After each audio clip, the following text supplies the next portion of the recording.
जी सत श्री अकाल दोस्तों। प्रोग्राम लोक मसले यानी कि भख दे मसले लैके एक बार फिर कुलवंत सिंह गिल हाजिर हो चुके हैं। जिस तरह दोस्तों तुहानू पता है कि पंजाब इलैक्शन 2022 पंजाब विधान सभा चोणां दा जोर है और पूरे पंजाब दे विच गहमा गहमी है। पूरे पंजाब दा माहौल जिहड़ा है इस समय गरमाया होया है। राजनीति गलियारां दी जे आपां गलबात करिए तो हर लीडर एक दूजे नूं ठिप्पी लाउण दी कोशिश कर रहा है, हर लीडर एक दूजे नूं नीवां दिखाउण दी कोशिश कर रहा है। इन्हां सारे मसलियां ते अज सीनियर कांग्रेसी नेता रुपिंदर सिंह बराड़ ਜਿਹੜੇ कि मालवे तो ने बठिंडा हलका तो बिलोंग करते हैं, उन्होंने ਨਾਲ ਆਪਾਂ ਗੱਲਬਾਤ ਕਰਾਂਗੇ। सो मेन ਜਿਹੜੀ ਹੈਗੀ ਆ ਅੱਜ ਦੀ ਸਿਆਸਤ ਜਿਹੜੀ ਹੈ ਉਹ ਕਿੱਥੇ ਖੜੀ ਹੈ। ਰੁਪਿੰਦਰ ਸਿੰਘ ਬਰਾੜ ਹਾਲਾਂਕਿ ਮੋਹਾਲੀ ਦੇ ਵਿੱਚ ਖਰੜ ਹਲਕੇ ਦੇ ਵਿੱਚ ਰਹਿੰਦੇ ਨੇ ਔਰ ਖਰੜ ਹਲਕੇ ਦੇ ਵਿੱਚ ਪੂਰੀ ਤਰ੍ਹਾਂ ਸਰਗਰਮ ਨੇ, ਲੇਕਿਨ ਜਿਹੜੀ ਪਿਛੋਕੜ ਇਹਨਾਂ ਦਾ ਹੈ ਉਹ ਬਠਿੰਡਾ ਦੇ ਕੋਲੇ ਪੁੱਚੋ ਮੰਡੀ ਦੇ ਨੇੜਲੇ ਪਿੰਡ ਦਾ ਹੈ।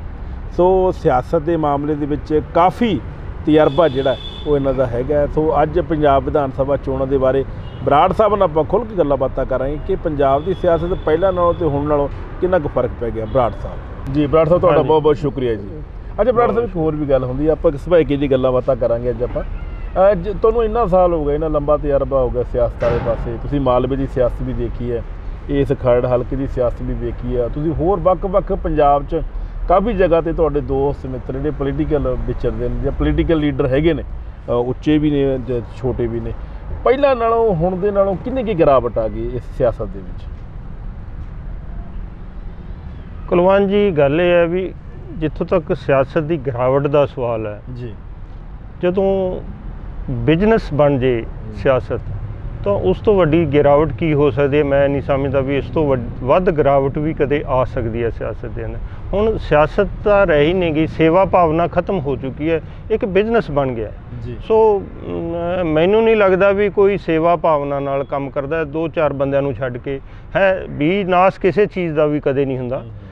ਇਹੋ ਜਿਹੇ ਵੀ ਬੜੇ ਬੰਦੇ ਹੈਗੇ ਆ ਜਿਹੜੇ ਬੜੀ ਸੇਵਾ ਭਾਵਨਾ ਨਾਲ ਸਿਆਸਤ 'ਚ ਆਉਂਦੇ ਆ ਔਰ ਸੇਵਾ ਕਰ ਵੀ ਰਹੇ ਆ, ਲੇਕਿਨ ਜ਼ਿਆਦਾ ਜਿਹੜਾ ਰੁਝਾਨ ਹੈ ਉਹ ਲੁੱਟ ਖੋਹ ਦਾ ਹੋ ਚੁੱਕਿਆ। ਲੁੱਟ ਖੋਹ ਦਾ। ਅੱਛਾ ਬਰਾੜ ਸਾਹਿਬ, ਇੱਕ ਹੋਰ ਵੀ ਗੱਲ ਹੈਗੀ ਹੈ, ਮੈਨੂੰ ਇਹ ਮਹਿਸੂਸ ਹੁੰਦਾ ਵੀ ਜਿਹੜੇ ਇਹ ਵਿਧਾਇਕ ਖੜੇ ਹੁੰਦੇ ਨੇ ਨਾ ਇਲੈਕਸ਼ਨਾਂ 'ਚ ਖੜੇ ਹੁੰਦੇ ਨੇ, ਉਹ ਇਹ ਸੋਚ ਕੇ ਚੱਲਦੇ ਨੇ ਵੀ ਯਾਰ ਅਸੀਂ ਇੰਨੇ ਲਾਵਾਂਗੇ ਇੰਨੇ ਕਮਾਵਾਂਗੇ। ਇਹ ਚੱਲਣ ਕਿੰਨਾ ਕੁ ਚੰਗਾ? ਇਹੀ ਤਾਂ ਬਿਜ਼ਨਸ ਹੈ ਜੀ, ਇਹੀ ਤਾਂ ਬਿਜ਼ਨਸ। ਇਹ ਬਿਜ਼ਨਸ ਬਣ ਗਿਆ ਵੀ ਇਨਵੈਸਟਮੈਂਟ ਕਰੋ ਤੇ ਉਸ ਤੋਂ ਬਾਅਦ ਅਰਨਿੰਗ ਅਗਲੇ 5 ਸਾਲ 'ਚ ਅਸੀਂ ਕਿੰਨੀ ਕਰਨੀ, ਆਊਟਪੁੱਟ ਕੀ ਹੈ, ਉਹ ਉਸ ਚੀਜ਼ ਵੱਲ ਲੋਕਾਂ ਦਾ ਜ਼ਿਆਦਾ ਧਿਆਨ ਹੋ ਗਿਆ। ਮੈਂ ਨਾ ਇੱਕ ਮੇਰੇ ਦੋਸਤ ਵੀ ਨੇ ਅੱਛੇ ਤੇ ਬੱਸੀ ਪਠਾਣਾ ਤੋਂ ਨੇ ਜੀ, MLA ਗੁਰਪ੍ਰੀਤ ਸਿੰਘ GP ਜੀ। ਮੈਂ ਉਹਨਾਂ ਦਾ ਕਾਫੀ ਉਹਨਾਂ ਨੂੰ ਰਿਵਿਊ ਕੀਤਾ ਜਾਂ ਉਹਨਾਂ ਬਾਰੇ ਜਾਣਕਾਰੀ ਲਈ। ਮੈਂ ਉੱਚਾ ਪਿੰਡ ਚਲਾ ਗਿਆ ਕਿਸੇ ਦੇ ਘਰੇ, ਮੈਨੂੰ ਕੋਈ ਕੰਮ ਕਿਸੇ ਬੰਦੇ ਦੇ ਨਾਲ ਗਿਆ ਸੀ ਮੈਂ। ਉਹ ਪਰਿਵਾਰ ਆਮ ਆਦਮੀ ਪਾਰਟੀ ਨਾਲ ਜੁੜਿਆ ਹੋਇਆ। ਅੱਛਾ ਜੀ। ਉਹਨਾਂ ਦੇ ਘਰੇ ਕੇਜਰੀਵਾਲ ਦੀ ਫੋਟੋ ਲੱਗੀ ਹੈ, 3-4 ਮਹੀਨਿਆਂ ਦੀ ਗੱਲ ਹੈ। ਤਾਂ ਜਦੋਂ ਮੈਂ ਉਹਨਾਂ ਨੂੰ ਕਿਹਾ ਮੈਂ ਕਿਹਾ ਵੀ ਤੁਹਾਡਾ ਕੀ ਹਾਲ ਹੈ, ਕਿਵੇਂ ਹੈ ਤੁਹਾਡਾ MLA, ਉਹ ਕਹਿੰਦੇ ਜੀ ਉਹ ਤਾਂ ਇੱਕ ਦਰਵੇਸ਼ ਸਿਆਸਤਦਾਨ ਹੈ। ਉਹ ਬੰਦਾ ਕਹਿੰਦਾ ਹਾਂ, ਉਹ ਹਾਲਾਂਕਿ ਉਹ ਕਹਿੰਦੇ ਵੀ ਅਸੀਂ ਆਮ ਆਦਮੀ ਪਾਰਟੀ ਨਾਲ ਜੁੜੇ ਹੋਏ ਹਾਂ, ਪਰ ਜੇ ਅਸੀਂ GP ਦੀ ਗੱਲ ਕਰੀਏ ਤਾਂ ਅਸੀਂ ਉਹਦੇ ਉਲਟ ਨਹੀਂ ਬੋਲ ਸਕਦੇ। ਮਤਲਬ ਇਸ ਤਰ੍ਹਾਂ ਦੇ ਬੰਦੇ ਵੀ ਸਿਆਸਤ 'ਚ ਹੈਗੇ ਆ। ਮਨੀਸ਼ ਤਿਵਾੜੀ ਵਰਗੇ ਹੈਗੇ ਆ, ਬੜੇ ਸੂਝਵਾਨ ਔਰ ਦੂਰ ਦ੍ਰਿਸ਼ਟੀ ਰੱਖਣ ਵਾਲੇ ਬੰਦੇ ਆ, ਇਮਾਨਦਾਰ ਹੈ। ਮਤਲਬ ਬੀਨਾਸ ਕਿਸੇ ਚੀਜ਼ ਦਾ ਨਹੀਂ ਹੋਇਆ, ਲੇਕਿਨ ਜ਼ਿਆਦਾ ਜਿਹੜੇ ਰੁਝਾਨ ਹੈ ਹੁਣ ਇਹ ਲੁੱਟ ਖੋਹ ਦਾ ਹੋ ਚੁੱਕਿਆ। ਲੁੱਟ ਖੋਹ ਦਾ। ਅੱਛਾ ਵੈਸੇ ਵੀ ਇੱਕ ਹੋਰ ਵੀ ਜੀ ਆਪਾਂ ਗੱਲਬਾਤ ਕਰੀਏ ਕਿ ਜਦੋਂ ਨਾ MLA ਹੁੰਦਾ ਉਹ ਆਪਣੇ ਆਪ ਨੂੰ ਬੜਾ ਸਧਾਰਨ ਕਹਿੰਦਾ ਵੀ ਵੇਰਵਾ ਗਲਤ ਦੇਣਾ ਪ੍ਰਾਪਰਟੀ ਦਾ, ਜਾਇਦਾਦ ਦਾ। ਹਾਲਾਂਕਿ ਸੁਖਬੀਰ ਬਾਦਲ ਤੋਂ ਲੈ ਕੇ ਜੇ ਆਪਾਂ ਜਿੰਨੇ ਵੱਡੇ ਲੀਡਰਾਂ ਦੀ ਗੱਲ ਕਰੀਏ ਕਈ ਹਜ਼ਾਰ ਕਰੋੜ ਦੀਆਂ ਪ੍ਰਾਪਰਟੀਆਂ ਨੇ, ਪਰ ਜਦੋਂ ਇਹ ਇਲੈਕਸ਼ਨ ਕਮਿਸ਼ਨ ਆਫ ਇੰਡੀਆ ਕੋਲ ਜਾਂਦੇ ਨੇ ਜਾਂ ਚੋਣ ਕਮਿਸ਼ਨ ਕੋਲ ਜਾਂਦੇ ਨੇ, ਉੱਥੇ ਕਹਿੰਦੇ ਨੇ ਸਾਡੇ ਕੋਲ ਗੱਡੀ ਵੀ ਸਾਡੇ ਨਾਂ 'ਤੇ ਨਹੀਂ ਹੈਗੀ। ਇਹ ਇੱਦਾਂ ਦੇ ਝੂਠ ਜਿਹੜੇ ਨੇ ਇਹ ਕਦੋਂ ਤੱਕ ਚੱਲਣਗੇ? ਜਿੱਥੋਂ ਤੱਕ ਗਿੱਲ ਸਾਹਿਬ ਬਾਦਲ ਸਾਹਿਬ ਦੀ ਗੱਲ ਹੈ ਜਾਂ ਬਾਦਲ ਪਰਿਵਾਰ ਦੀ ਗੱਲ ਹੈ, ਤੁਸੀਂ ਤਾਂ ਉਸ ਇਲਾਕੇ ਦੇ ਹੈਗੇ ਹੋ, ਉਹ ਇੱਕ ਤੁਹਾਡਾ ਤਾਂ ਉਹ ਆਪਣੇ ਆਪ 'ਚ ਇੱਕ ਕਾਰਪੋਰੇਟ ਘਰਾਣਾ ਹੈ, ਬਹੁਤ ਅਮੀਰ ਘਰਾਣਾ ਜਿਹਨੂੰ ਕਹਿ ਸਕਦੇ ਹਾਂ। ਜੇ ਇਹ ਕਹਿ ਲਈਏ ਵੀ ਸਿੱਖਾਂ 'ਚੋਂ ਜੇ ਕੋਈ ਸਭ ਤੋਂ ਅਮੀਰ ਹੈ ਤਾਂ ਉਹ ਬਾਦਲ ਘਰਾਣਾ ਹੈ, ਇਹ ਕੋਈ ਝੂਠ ਨਹੀਂ ਹੋਏਗਾ। ਜੇ ਉਹ ਫਿਰ ਵੀ ਆਪਦੀ ਪ੍ਰਾਪਰਟੀ ਦੇ ਆਪਦੀ ਜਾਇਦਾਦ ਦੇ ਵੇਰਵੇ ਗਲਤ ਦਿੰਦੇ ਆ ਤਾਂ ਫਿਰ ਤਾਂ ਰੱਬ ਹੀ ਰੱਖ ਹੈ, ਇਸ ਚੀਜ਼ ਦਾ ਕੋਈ ਹੱਲ ਨਹੀਂ ਹੈ। ਕੋਈ ਹੱਲ ਨਹੀਂ ਹੈ। ਅੱਛਾ ਪੰਜਾਬ ਦੇ ਵਿੱਚ ਓਵਰਹਾਲ ਜਿਹੜੀ ਹੈਗੀ ਹੁਣ at present Congress the graph, ਤੁਸੀਂ ਤਾਂ ਕਾਂਗਰਸੀ ਹੋ, ਤੁਸੀਂ ਕਾਂਗਰਸ ਵਿੱਚ ਹੈਗੇ ਕੋਈ ਕਾਂਗਰਸ? ਹਾਂ, ਨਹੀਂ ਮੈਂ ਕਾਂਗਰਸ ਪਾਰਟੀ ਨੂੰ ਬਿਲੋਂਗ ਕਰਦਾ, ਮੈਂ ਕਾਂਗਰਸ 'ਚ ਹਾਂ। ਲੇਕਿਨ ਮੈਨੂੰ ਬੜਾ ਦੁੱਖ ਹੁੰਦਾ ਹੈ ਜਦੋਂ ਕੋਈ ਗਲਤ ਫੈਸਲਾ ਲਿਆ ਜਾਂਦਾ ਹੈ। ਜਿਵੇਂ ਹੁਣੇ ਮੌਜੂਦਾ ਸਮੇਂ 'ਚ ਹੀ ਲੈ ਲਓ, ਇਲੈਕਸ਼ਨਾਂ ਦਾ ਦੌਰ ਚੱਲ ਰਿਹਾ ਹੈ। ਸਾਡੇ ਮੁੱਖ ਮੰਤਰੀ ਸਰ ਚਰਨਜੀਤ ਸਿੰਘ ਚੰਨੀ ਜੀ ਸ਼ੁਰੂਆਤ 'ਚ ਉਹਨਾਂ ਨੇ ਬੜੇ ਅੱਛੇ ਕੰਮ ਕੀਤੇ। ਇਹ ਮਹਿਸੂਸ ਹੋਣ ਲੱਗਿਆ ਵੀ ਸ਼ਾਇਦ ਕਾਂਗਰਸ ਦਾ ਗ੍ਰਾਫ ਹੈ ਜਿਹੜਾ ਉੱਚਾ ਜਾਏਗਾ ਜੀ। ਲੇਕਿਨ ਹੌਲੀ ਹੌਲੀ ਜੋ ਗੱਲਾਂ ਜ਼ਿਆਦਾ ਕਰਨੀਆਂ, ਉਹਨਾਂ 'ਤੇ ਅਮਲ ਘੱਟ ਕਰਨਾ, ਉਹ ਰੁਝਾਨ ਉਹਨਾਂ 'ਚ ਵੀ ਦੇਖਣ ਨੂੰ ਮਿਲਿਆ ਜੀ।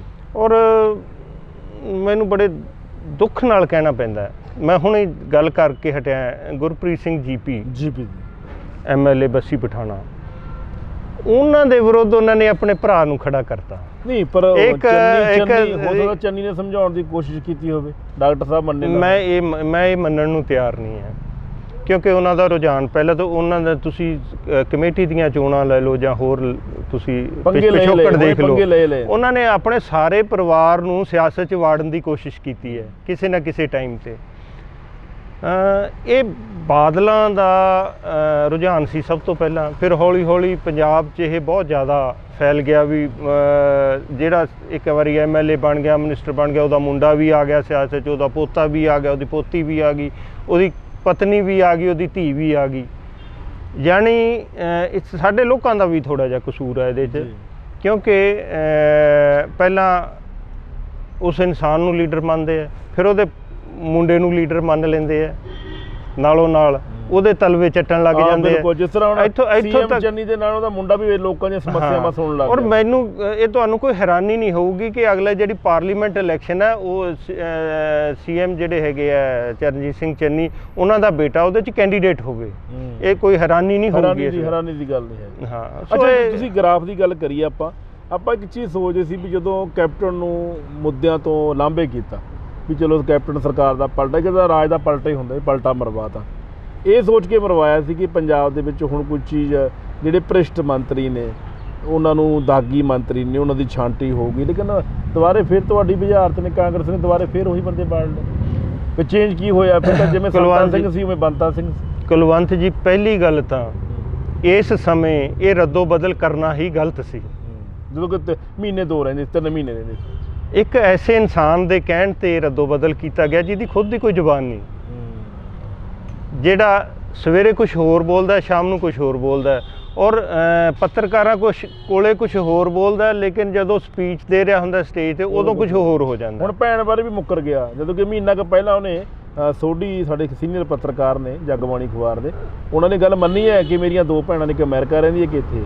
ਦੇਖੋ, ਇਹ ਵੀ ਜਿਹੜਾ ਨਵਜੋਤ ਸਿੰਘ ਸਿੱਧੂ ਦੀ ਜਿਹੜੀ ਤੁਸੀਂ ਗੱਲ ਕਰ ਰਹੇ ਹੋ ਜੀ, ਭੈਣਾਂ ਦੀ ਜਾਂ ਉਹਨਾਂ ਦੇ ਪਰਿਵਾਰ ਦੀ, ਤੁਸੀਂ ਕਦੇ ਵਿਚਰੇ ਉਹਨਾਂ ਦੇ ਨਾਲ? ਨਵਜੋਤ ਸਿੰਘ ਸਿੱਧੂ? ਮੈਂ ਹਾਂ, ਬਹੁਤ ਪਹਿਲਾਂ ਜਦੋਂ ਮੈਂ 10ਵੀਂ 'ਚ ਪੜ੍ਹਦਾ ਹੁੰਦਾ ਸੀ, ਉਦੋਂ ਅਸੀਂ ਮਿਲੇ ਹਾਂ 2-3 ਵਾਰੀ। ਇਹ ਸਾਡੇ ਸਕੂਲ ਅਲੱਗ-ਅਲੱਗ ਸੀ, ਮੈਂ ਵੀ ਪਟਿਆਲੇ 'ਚ ਪੜ੍ਹਿਆ।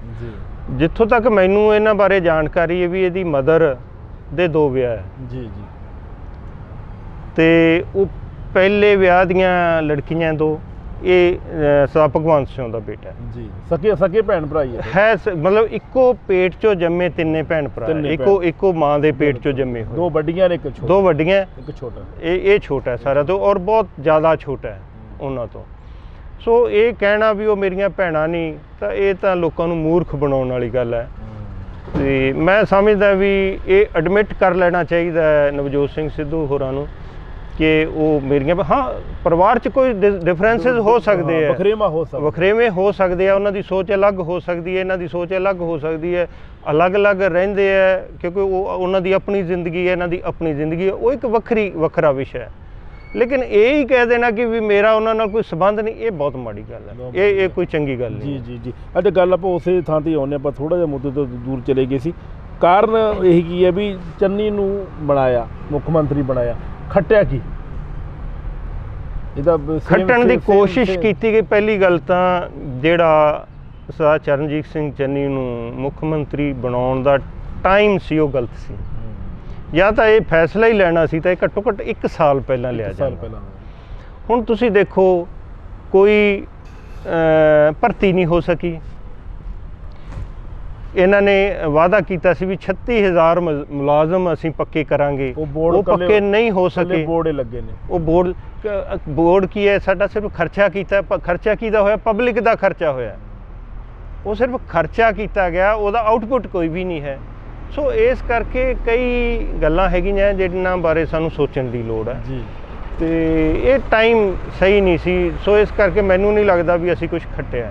ਅੱਛਾ, ਕਾਂਗਰਸ ਦਾ ਗ੍ਰਾਫ ਥੱਲੇ ਜਾ ਰਿਹਾ ਔਰ ਬੁਰੀ ਤਰ੍ਹਾਂ ਜਾ ਰਿਹਾ। ਚੰਨੀ ਤਾਂ ਇਹ ਵੀ ਗੱਲ ਕਹਿੰਦਾ ਸੀਗਾ ਕਿ ਮੈਂ ਮਾਈਨਿੰਗ ਦੀ ਪਾਲਿਸੀ ਬਣਾਉਂਗਾ, ਪਰ ਉਹਦੇ ਆਪਦੇ ਭਤੀਜੇ ਭਾਣਜੇ ਸਾਰੇ ਕਰੋੜਾਂ ਦੀ ਠੱਗੀ ਮਾਰਦੇ ਫਿਰਦੇ ਨੇ। ਇਹ ਤਾਂ ਸਭ ਜੱਗ ਜ਼ਾਹਰ ਹੋ ਚੁੱਕਿਆ। ਨਹੀਂ, ਪਰ ਜੱਗ ਜ਼ਾਹਰ ਤਾਂ ਹੁਣ ਹੋਇਆ ਨਾ। ਤੁਸੀਂ ਦੇਖੋ ਕਾਂਗਰਸੀ ਨਹੀਂ, ਪਹਿਲਾਂ ਕਿਉਂ ਨਹੀਂ ਬੋਲਦੇ? ਇਹ ਹੁਣ ਜਗਮੋਹਨ ਸਿੰਘ ਕੰਗ ਹੈ, ਪਹਿਲਾਂ ਚਰਨਜੀਤ ਸਿੰਘ ਚੰਨੀ ਬਾਰੇ ਕਦੇ ਨਹੀਂ ਬੋਲੇ। ਸਾਰੇ ਲੇਕਿਨ ਹੁਣ ਜਦੋਂ ਹੁਣ ਟਿਕਟ ਕੱਟੀ ਗਈ, ਹੁਣ ਉਹ ਚਰਨਜੀਤ ਚੰਨੀ ਦੇ ਪਰਦੇ ਫਸ਼ ਕਰਦੇ ਫਿਰ। ਸਮਝੇ ਨਹੀਂ, ਸਾਰੇ ਹਮਾਮ 'ਚ ਸਭ ਨੰਗੇ ਹੈ। ਆਪਾਂ ਕਿਸੇ ਨੂੰ ਵੀ ਨਹੀਂ ਕਹਿ ਸਕਦੇ ਵੀ ਉਹ ਦੁੱਧ ਧੋਤਾ ਹੈ ਫਲਾਨਾ। ਤੁਸੀਂ ਦੇਖੋ ਵੀ ਮੈਂ ਬੜਾ ਹੱਸਦਾ ਹੁੰਦਾ ਕਿਉਂਕਿ ਮੈਂ ਬੜੀ ਦੇਰ ਤੋਂ ਘੱਟ 15 ਸਾਲ ਤੋਂ ਖੜ ਹਲਕੇ 'ਚ ਰਹਿ ਰਿਹਾ, ਸਨੀ ਇਨਕਲੇਵ 'ਚ ਜੀ। ਤੇ ਮੈਂ ਮਿਲਿਆ ਜ਼ਿਆਦਾ ਨਹੀਂ ਹੈ ਚਰਨਜੀਤ ਸਿੰਘ ਚੰਨੀ ਹੋਰਾਂ ਨੂੰ, ਲੇਕਿਨ ਉਹਨਾਂ ਬਾਰੇ ਮੈਂ ਜਾਣਦਾ ਬਹੁਤ ਕੁਝ ਹੈ। ਜਦੋਂ ਉਹ ਕਹਿੰਦੇ ਨਾ ਮੈਂ ਇੱਕ ਗਰੀਬ ਆਦਮੀ ਹਾਂ, ਬੜਾ ਹਾਸਾ ਆਉਂਦਾ ਇਸ ਗੱਲ ਤੇ ਵੀ ਇਹਨਾਂ ਨੇ ਗਰੀਬੀ ਦੇਖੀ ਕਦੋਂ? ਕਿਹੜਾ ਉਹ ਟਾਈਮ ਸੀ ਜਦੋਂ ਚਰਨਜੀਤ ਸਿੰਘ ਹੋਰਾਂ ਨੇ ਗਰੀਬੀ ਦੇਖੀ? ਕਿਉਂਕਿ ਇਹਨਾਂ ਦੇ ਫਾਦਰ, ਜੋ ਮੈਨੂੰ ਪਤਾ ਵੀ ਇਹਨਾਂ ਦਾ ਜੋ ਪਿੰਡ ਸੀ ਉਹਨਾਂ ਦੇ ਸਰਪੰਚ ਸੀਗੇ ਰਹੇ। ਫਿਰ ਇਹਨਾਂ ਨੇ ਆ ਕੇ ਇੱਥੇ ਟੈਂਟ ਹਾਊਸ ਖੋਲ੍ਹਿਆ ਖਰੜ 'ਚ। ਖਰੜ ਦਾ ਸਭ ਤੋਂ ਵੱਡਾ ਟੈਂਟ ਹਾਊਸ ਇਹਨਾਂ ਦਾ ਸੀ। ਇਹਨਾਂ ਨੇ ਪੈਟਰੋਲ ਪੰਪ ਲਾਇਆ। ਛੋਟਾ ਮੋਟਾ ਨਹੀਂ ਸੀ। ਹਾਂ, ਛੋਟਾ ਮੋਟਾ ਨਹੀਂ ਸੀ, ਸਭ ਤੋਂ ਵੱਡਾ ਟੈਂਟ ਹਾਊਸ ਸੀ। ਫਿਰ ਇਹਨਾਂ ਨੇ ਇੱਥੇ ਇੱਕ ਪੈਟਰੋਲ ਪੰਪ ਲਾਇਆ। ਮੈਨੂੰ ਨਹੀਂ ਪਤਾ ਕਿੱਥੇ, ਪਰ ਮੈਂ ਜੋ ਸੁਣਿਆ ਵੀ ਇਹਨਾਂ ਦਾ ਪੈਟਰੋਲ ਪੰਪ ਵੀ ਔਰ ਬਹੁਤ ਪੁਰਾਣਾ। ਕਹਿੰਦੇ ਅਸੀਂ ਮੈਂ ਤੇਲ ਪਾਉਂਦਾ ਰਿਹਾ। ਤੇ ਤੇਲ ਤਾਂ ਆਪਦੇ ਪੈਟਰੋਲ ਪੰਪ 'ਤੇ ਜੇ ਕਿਸੇ ਨੇ ਪਾ ਵੀ ਲਊਗਾ ਤਾਂ ਕੋਈ ਮਾੜੀ ਗੱਲ ਨਹੀਂ ਹੈ। ਮੈਂ ਕਹਿੰਦਾ ਜੇ ਨੌਕਰੀ ਕਰਕੇ ਵੀ ਕੋਈ ਪਾ ਲੂਗਾ ਤਾਂ ਉਹ ਵੀ ਕੋਈ ਸ਼ਰਮ ਵਾਲੀ ਗੱਲ ਨਹੀਂ। ਇਹ ਕਹਿਣਾ ਵੀ ਮੈਂ ਫਲਾਨਾ ਕੰਮ ਕਰਦਾ ਰਿਹਾ, ਮੇਰੇ ਖਿਆਲ ਸਾਡੇ 90% ਪੰਜਾਬੀ ਹੈ ਜਿਹੜੇ ਇਹ ਕੰਮ ਗਣਾਉਂਦੇ ਉਹ ਜਾਣਦੇ ਆ ਕਰਨਾ। ਸੋ ਇਹ ਕੋਈ ਨਵੀਂ ਗੱਲ, ਕੋਈ ਨਵੀਂ ਕਰੋ ਨਾ ਵੀ ਅਸੀਂ ਡਿਵੈਲਪਮੈਂਟ ਕੀ ਕੀਤੀ।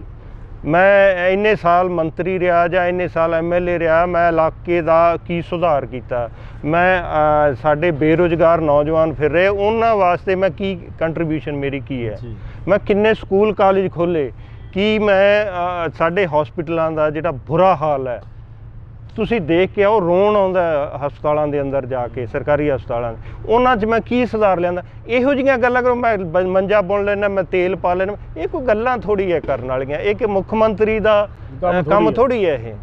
ਸੋ ਇਹ ਕਈ ਗੱਲਾਂ ਹੈਗੀਆਂ। ਕੰਗ ਸਾਹਿਬ ਸਹੀ ਕਹਿੰਦੇ ਸੀਗੇ, ਕਹਿੰਦੇ ਇਹ ਟੈਂਟ ਨਹੀਂ ਲਾਉਂਦਾ, ਇਹ ਟਾਂਕੇ ਲਾਉਂਦਾ। ਪਰ ਟਾਂਕੇ ਲਾਉਣ ਵਾਲੀ ਆਦਤ ਜਿਹੜੀ ਆ ਹੁਣ ਤੱਕ ਸ਼ਾਇਦ ਚੱਲਦੀ ਰਹੀ ਇਹਨਾਂ ਦੀ। ਦੇਖੋ ਟਾਂਕੇ ਲਾਏ ਆ ਇਹਨਾਂ ਨੇ ਸਾਰਿਆਂ ਨੇ ਰਲ ਮਿਲ ਕੇ, ਪੰਜਾਬ ਦੇ ਲੋਕਾਂ ਪੰਜਾਬ ਦੀ ਆਰਥਿਕਤਾ ਤੇ। ਟਾਂਕੇ ਨਹੀਂ ਲਾਏ, ਮੋਗਰੇ ਕੱਢੇ ਇਹਨਾਂ ਨੇ। ਟਾਂਕੇ ਲਾਉਣਾ ਗਲਤ ਹੈ, ਇਹਨਾਂ ਨੇ ਮੋਗਰੇ ਕੱਢੇ ਔਰ ਸਾਰਾ ਜਿਹੜਾ ਸਰਮਾਇਆ ਸੀ ਉਹ ਪਹਿਲਾਂ ਬਾਦਲ ਲੁੱਟ ਕੇ ਲੈ ਗਏ, ਫਿਰ ਇਹਨਾਂ ਨੇ ਕੋਈ ਕਸਰ ਨਹੀਂ ਛੱਡੀ। ਸੋ ਹਮਾਮ 'ਚ ਸਾਰੇ ਨੰਗੇ ਆ। ਸੋ ਮੈਂ ਨਹੀਂ ਸਮਝਦਾ ਵੀ ਕੋਈ ਕਿਸੇ ਤੋਂ ਘੱਟ ਹੈ। ਅੱਛਾ, ਹੁਣ ਤਿੰਨ ਪਾਰਟੀਆਂ ਵਿਚਾਲੇ ਮੁਕਾਬਲਾ ਚੱਲ ਰਿਹਾ, ਜਿਹੜਾ ਆਪਾਂ ਸੋਚਦੇ ਹਾਂ, ਅਕਾਲੀ ਦਲ ਹੋ ਗਿਆ, ਕਾਂਗਰਸ ਹੋ ਗਿਆ ਜਾਂ ਫਿਰ ਆਪ ਹੋ ਗਿਆ। ਤੁਹਾਡੇ ਹਿਸਾਬ ਦੇ ਨਾਲ ਤੁਹਾਡਾ ਸਿਨੈਰੀਓ ਕੀ ਕਹਿੰਦਾ ਵੀ ਇਸ ਵਾਰ ਲੋਕਾਂ ਦਾ ਰੁਝਾਨ ਕੀ ਹੈ? ਲੋਕਾਂ ਦਾ ਰੁਝਾਨ ਜੋ ਸੁਣਨ 'ਚ ਆਇਆ, ਜੋ ਮੈਂ, ਕਿਉਂਕਿ ਮੇਰਾ ਬਹੁਤ ਵੱਡਾ ਸਰਕਲ ਹੈ, ਪੋਲੀਟੀਕਲ ਸਰਕਲ, ਮੈਂ ਪਿਛਲੇ 30 ਸਾਲ ਤੋਂ ਪੋਲੀਟਿਕਸ 'ਚ ਹਾਂ ਜੀ, ਔਰ ਕਾਂਗਰਸ ਪਾਰਟੀ 'ਚ ਮੈਂ 6 ਅਹੁਦਿਆਂ 'ਤੇ ਵੀ ਰਿਹਾ। ਇਸ ਟਾਈਮ ਵੀ ਮੈਂ ਮੌਜੂਦਾ ਮੋਹਾਲੀ ਦਾ ਗ੍ਰੀਵੈਂਸਿਸ ਕਮੇਟੀ ਮੈਂਬਰ ਹਾਂ। ਸੋ ਮੈਂ ਵਿਚਰਦਾ ਰਹਿਣਾ ਸਾਰਿਆਂ ਨਾਲ। ਲੋਕ ਵੀ ਮੇਰੇ ਕੋਲ ਆਉਂਦੇ ਆ, ਕੋਈ ਕੰਮਾਂ ਕਾਰਾਂ ਵਾਲੇ ਜਾਂ ਕੋਈ ਸਹਾਇਤਾ ਮੰਗਣ। ਲੋਕਾਂ ਦਾ ਰੁਝਾਨ ਕਾਫੀ ਹੱਦ ਤੱਕ ਆਮ ਆਦਮੀ ਪਾਰਟੀ ਵੱਲ ਹੈਗਾ, ਲੇਕਿਨ ਮੈਨੂੰ ਨਹੀਂ ਲੱਗਦਾ ਵੀ ਕਿਸੇ ਪਾਰਟੀ ਦੀ ਮੈਜੋਰਟੀ ਆ ਰਹੀ ਹੈ। ਬਿਲਕੁਲ, ਇਹ ਬਿਲਕੁਲ ਸਹੀ ਗੱਲ ਹੈ। ਹਾਂ, ਮੈਜੋਰਟੀ ਕਿਸੇ ਪਾਰਟੀ ਦੀ ਨਹੀਂ ਆ ਰਹੀ। ਔਰ ਹੰਗ ਅਸੈਂਬਲੀ ਬਣੂਗੀ, ਹੰਗ ਅਸੈਂਬਲੀ 'ਚ ਕੋਈ ਸਰਕਾਰ ਕਾਇਮ ਕਰ ਸਕੂਗਾ ਜਾਂ ਨਹੀਂ ਕਰ ਸਕੂਗਾ, ਇਹ ਆਉਣ ਵਾਲਾ ਸਮਾਂ ਦੱਸੂਗਾ। ਅੱਛਾ, ਭਾਜਪਾ ਦਾ ਕੀ ਤੁਸੀਂ ਸਟੇਟਸ ਮੰਨਦੇ ਹੋ? ਭਾਜਪਾ ਕਿਸਾਨੀ ਅੰਦੋਲਨ, ਚਲੋ ਉਹਨਾਂ ਨੇ ਮੰਗਾਂ ਵੀ ਮੰਨ ਲਈਆਂ, ਬੜਾ ਕੁਛ ਹੋ ਗਿਆ, ਸੰਘਰਸ਼ ਖਤਮ ਵੀ ਹੋ ਗਿਆ, ਭਾਜਪਾ ਆਪਣੇ ਆਪ ਨੂੰ ਕਿੱਥੇ ਸਟੈਂਡ ਕਰ? ਦੇਖੋ, ਜਿੱਥੋਂ ਤੱਕ ਭਾਜਪਾ ਦਾ ਸੰਬੰਧ ਹੈ, ਭਾਜਪਾ ਦਾ ਜਿਹੜਾ ਅਲਾਇੰਸ ਹੈ, ਗੱਠਜੋੜ ਹੈ, ਉਹ ਅਕਾਲੀ ਦਲ ਨਾਲ ਬਹੁਤ ਲੰਬਾ ਸਮਾਂ ਰਿਹਾ ਹੈ। ਬਿਲਕੁਲ। ਔਰ ਮੈਂ ਇਹ ਸਮਝਦਾ ਵੀ ਜੇ ਭਾਜਪਾ ਨੂੰ ਦੱਬ ਕੇ ਰੱਖਿਆ ਅਕਾਲੀ ਦਲ ਨੇ ਤਾਂ ਇਹ ਕੋਈ ਝੂਠ ਨਹੀਂ ਹੋਊਗਾ ਵੀ ਇਹ ਸਹੀ ਹੈ ਵੀ ਸੀਟਾਂ ਦੇ ਮਾਮਲੇ ਵਿੱਚ ਵੀ ਉਹਨਾਂ ਦਾ ਇਕੱਲਾ ਸੀਟਾਂ ਦੇ ਮਾਮਲੇ 'ਚ ਨਹੀਂ, ਉਹਨਾਂ ਦੀ ਸੋਚ ਨੂੰ ਵੀ ਦੱਬ ਕੇ ਰੱਖਿਆ। ਅਸੀਂ ਜੇ ਇਹ ਕਹਿ ਲਈਏ ਕਿ ਪੰਜਾਬ ਦੇ ਲੋਕਾਂ ਨੂੰ ਹਾਲੇ ਤੱਕ ਇਹ ਸਮਝ ਹੀ ਨਹੀਂ ਆ ਸਕਿਆ ਵੀ ਭਾਜਪਾ ਹੈ ਕੀ ਚੀਜ਼, ਕਿਉਂਕਿ ਕਿਸੇ ਨੇ ਸਮਝਣ ਦਿੱਤਾ ਹੀ ਨਹੀਂ।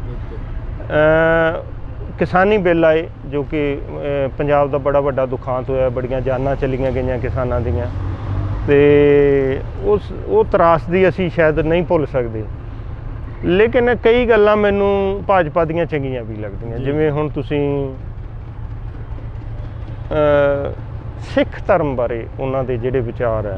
ਮੈਂ ਇੱਕ ਵੀਡੀਓ ਦੇਖ ਰਿਹਾ ਸੀਗਾ ਇਹਨਾਂ ਦੀ, ਸਾਡੇ ਪ੍ਰਧਾਨ ਮੰਤਰੀ ਜੀ ਦੀ, ਤਾਂ ਮੈਨੂੰ ਇਹ ਜਾਣ ਕੇ ਹੈਰਾਨੀ ਹੋਈ ਵੀ ਗੁਜਰਾਤ ਦੇ ਜਾਮਨਗਰ ਵਰਗੇ ਸ਼ਹਿਰ 'ਚ ਗੁਰੂ ਗੋਬਿੰਦ ਸਿੰਘ ਦੇ ਨਾਂ 'ਤੇ 700 ਬੈੱਡ ਦਾ ਹਸਪਤਾਲ ਬਣਿਆ ਹੋਇਆ ਔਰ ਚੱਲ ਰਿਹਾ।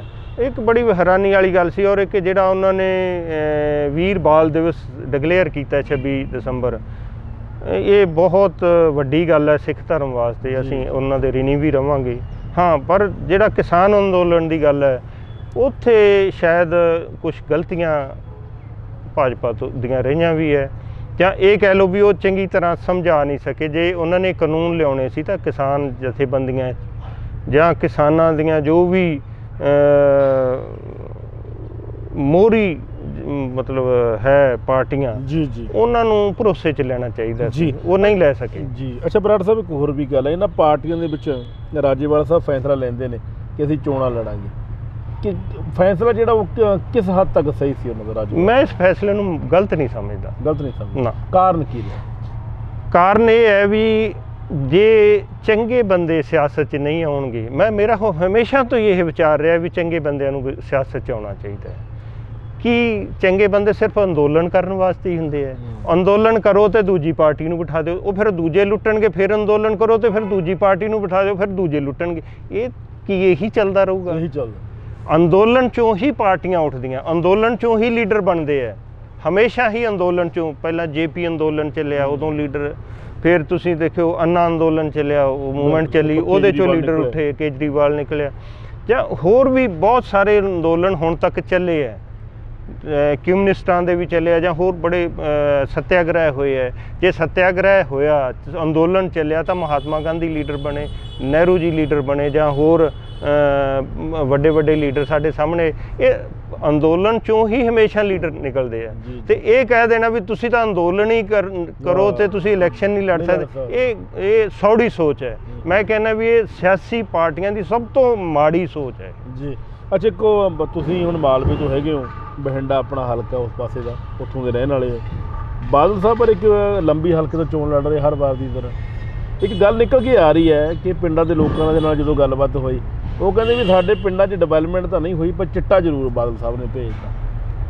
ਤੁਸੀਂ ਕੀ ਸੋਚਦੇ ਹੋ? ਇਹਦੇ 'ਚ ਕੋਈ ਸ਼ੱਕ ਨਹੀਂ, ਅਕਾਲੀ ਸਰਕਾਰ ਦੇ ਸਮੇਂ 'ਚ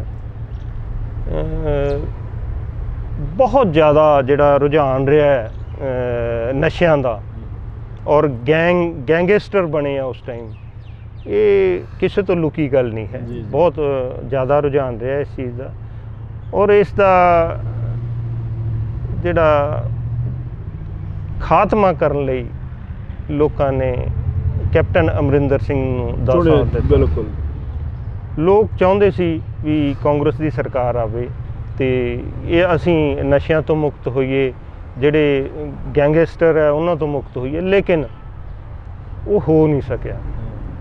ਹਾਲੇ ਵੀ ਨਸ਼ੇ ਜਿਹੜੇ ਹੈ ਉਹ ਪਿੰਡਾਂ 'ਚ ਉਸੇ ਤਰ੍ਹਾਂ ਹੀ ਮਿਲਦੇ ਹੈ, ਔਰ ਹਰ ਪਿੰਡ ਦੇ ਹਰ ਸਰਪੰਚ ਨੂੰ ਪਤਾ ਹੁੰਦਾ ਹੈ ਵੀ ਸਾਡੇ ਪਿੰਡ 'ਚ ਕੌਣ ਨਸ਼ਾ ਵੇਚਦਾ ਅਤੇ ਕੌਣ ਨਸ਼ਾ ਖਾਂਦਾ ਹੈ। ਸ਼ਾਇਦ 1-2% ਨਾ ਪਤਾ ਹੋਵੇ, ਪਰ ਹਰ ਪਿੰਡ ਦੇ ਹਰ ਸਰਪੰਚ ਨੂੰ ਇਹ ਪਤਾ ਹੁੰਦਾ ਵੀ ਕਿਹੜੇ ਪਿੰਡ, ਸਾਡੇ ਪਿੰਡ 'ਚ ਨਸ਼ਾ ਵੇਚਦਾ ਕੌਣ ਵੇਚਦਾ। ਇਹ ਵੀ ਪਤਾ ਹੁੰਦਾ, ਪੁਲਿਸ ਨੂੰ ਤਾਂ ਪਤਾ ਹੁੰਦਾ ਹੀ ਹੈ।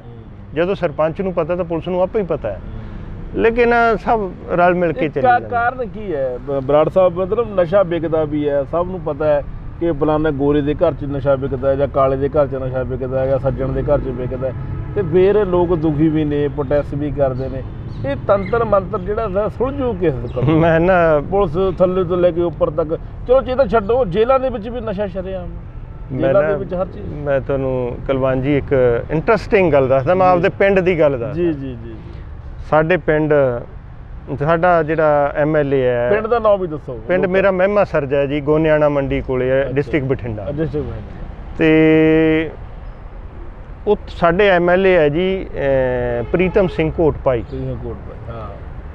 ਅੱਛਾ, ਉਹ ਕਿਤੇ ਪਿੰਡ 'ਚ ਆਏ, ਮੇਰੇ ਮਤਲਬ ਭਤੀਜੇ ਨੇ ਇਹ ਗੱਲਾਂ ਦੱਸੀਆਂ, ਤਾਂ ਉੱਥੇ ਇੱਕ ਨੌਜਵਾਨ ਨੇ ਉੱਠ ਕੇ ਕਿਹਾ ਵੀ ਆਹੀ ਨਸ਼ਿਆਂ ਦੀ ਗੱਲ ਜਾਂ ਹੋਰ ਗੱਲਾਂ, ਵੀ ਤੁਸੀਂ ਸਾਡੇ ਕੰਮ ਪਿੰਡ ਵਾਸਤੇ ਕੀ ਕੀਤਾ ਹੈ, ਕੀ ਡਿਵੈਲਪਮੈਂਟ ਕਰਾਈ ਹੈ, ਤੁਹਾਡਾ ਕੀ ਦੇਣ ਹੈ ਸਾਡੇ ਪਿੰਡ ਨੂੰ। ਜੀ।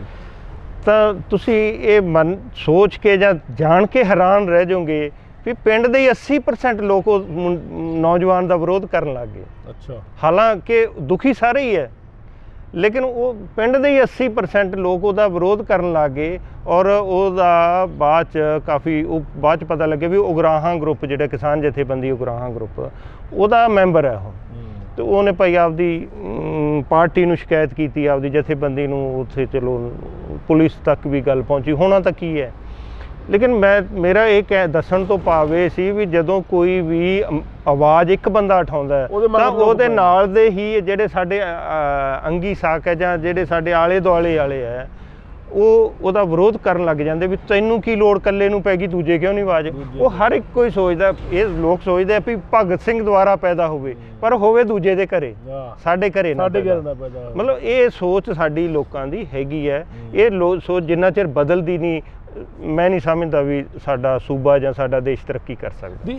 ਮੈਂ ਇੱਕ ਹੋਰ ਗੱਲ ਹੈ ਬਰਾੜ ਸਾਹਿਬ, ਮੈਂ ਜੇ ਓਵਰਹਾਲ ਮੈਂ ਤੁਰਿਆ ਫਿਰਦਾ ਹੈ ਨਾ, ਤੁਸੀਂ ਵੀ ਤੁਰੇ ਫਿਰਦੇ ਹੋ, ਆਪਾਂ ਇੱਕ ਚੀਜ਼ ਸੋਚਦੇ ਹਾਂ ਵੀ ਇਹਦੇ ਜਿਹੜੇ ਨਸ਼ੇ ਖਿਲਰ ਗਏ ਜਾਂ ਨਸ਼ੇ ਫੈਲ ਗਏ, ਇਹਦੇ ਪਿੱਛੇ ਸਹੀ ਸਰਕਾਰ ਨੇ ਵੀ ਚੁਣ ਪਾ ਰਹੇ ਆਪਾਂ, ਇਹਦੇ ਪਿੱਛੇ ਲੋਕ ਹੀ ਜ਼ਿੰਮੇਵਾਰ ਨੇ।